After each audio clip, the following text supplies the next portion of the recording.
आज कुठे पाऊस पडणार पाहूयात. 26 जुलै सकाळचे साधारणतः 9:30 वाजलेत. येत्या 24 तासातील हवामान पाहूया. सर्वात प्रथम जर आपण पाहिलं, तर बंगालच्या उपसागरात जे काल कमी दाबाचं क्षेत्र होतं उत्तर भागामध्ये, त्याची तीव्रता वाढून या ठिकाणी तीव्र कमी दाबाचं क्षेत्र विकसित झालेलं आहे. आणि येत्या 24 ते 48 तासादरम्यान या ठिकाणी डिप्रेशन सुद्धा पाहायला मिळेल. लवकरच साधारणतः आज सायंकाळपर्यंतच कदाचित या ठिकाणी डिप्रेशन तयार झालेलं पाहायला मिळण्याची शक्यता आहे. त्यासोबत दुसरं कमी दाबाचं क्षेत्र राजस्थानच्या पश्चिम भागामध्ये आहे. आणि मान्सूनचा आस लेगमचा पट्टा या प्रकारे या दोन्ही सिस्टीममधून अशा प्रकारे गेलाय. आणि ही जी सिस्टीम आहे बंगालच्या उपसागरातील, त्याचा जो प्रभाव आहे तो या ठिकाणी त्याच्या दक्षिण आणि थोडासा पश्चिमेकडील भागामध्ये पाहायला मिळतोय. राजस्थानच्या सिस्टीमचा प्रभाव दक्षिण-पश्चिम भागाकडे पाहायला मिळतोय. राज्यातही काही प्रमाणात या सिस्टीममुळे जी काही बंगालच्या उपसागरातील सिस्टीम आहे, ती जशी अंतर्गत भागात येऊ लागेल, तसतसा त्याचा प्रभाव आपल्याला विदर्भ, मराठवाड्याकडे सुद्धा पाहायला मिळण्याचा अंदाज आहे. त्यामुळे पावसाची शक्यता ही हळू-हळू येणाऱ्या दिवसात वाढेल.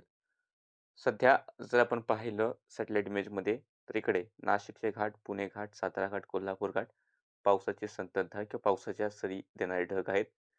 त्यानंतर कोकणातील ठाणे, पालघर, रायगड, रत्नागिरीचा भाग आहे. याही ठिकाणी मध्यम पाऊस देणारे ढग सध्या दिसतायत. बाकी राज्यात काही प्रमाणात ढगाळ हवामान आहे. काही ठिकाणी अ, या ठिकाणी ऊन सुद्धा पडलेलं असेल. पण सध्या तरी इतर ठिकाणी ज्या ठिकाणी ढग आहेत, त्या ठिकाणी सुद्धा खूप मोठ्या पावसाचे ढग नाहीत. फक्त हा मध्य महाराष्ट्राचा भाग सोडला, तर राज्यात इतर ठिकाणी पूर्वेकडचा भाग आहे विदर्भ, मराठवाड्याचा, पावसाचे ढग सध्या नाहीत. मग येत्या 24 तासामध्ये स्थिती अजून बदलेल. येत्या 24 तासामध्ये घाट विभागात नाशिकपासून इकडे पुणे, सातारा, सांगली, कोल्हापूरच्या आसपासच्या घाटाचे भाग आहेत. मुसळधार पावसाची शक्यता कायम आहे.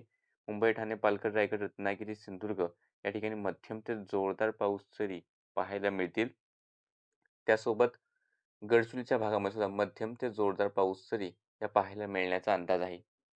त्यानंतर नागपूर, भंडारा, गोंदिया, वर्धा, यवतमाळ, चंद्रपूर, नांदेड, त्यानंतर जळगाव, छत्रपती संभाजीनगरचे उत्तरेकडील काही भाग असतील, जालन्याचे उत्तरेकडील भाग, शेजारचा बुलढाण्याचा भाग असेल, हिंगोलीचा भाग आहे काही प्रमाणामध्ये.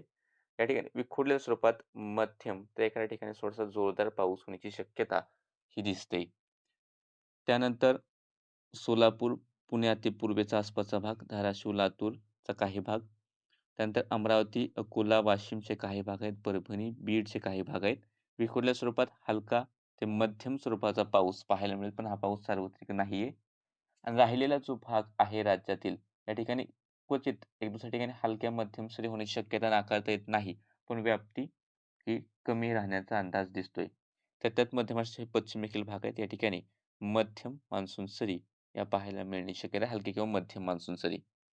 बाकी सध्याच्या अपडेटमध्ये इतकंच. हवामानाचे असेच अंदाज पाहण्यासाठी चॅनलला सबस्क्राईब करा, Facebook पेजला फॉलो करा.